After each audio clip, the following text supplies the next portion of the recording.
Moikka kaikille. Tässä sunnuntai 14.2 tarjoilut. Päiväkahvilla oli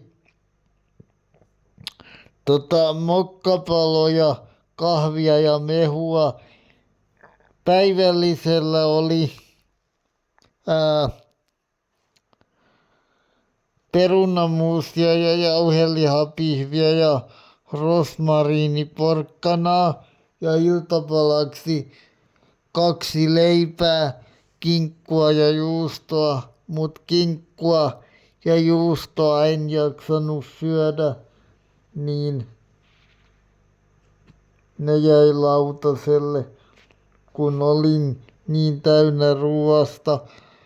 Moikka moi, ootte ihania kun seuraatte mua, moikka!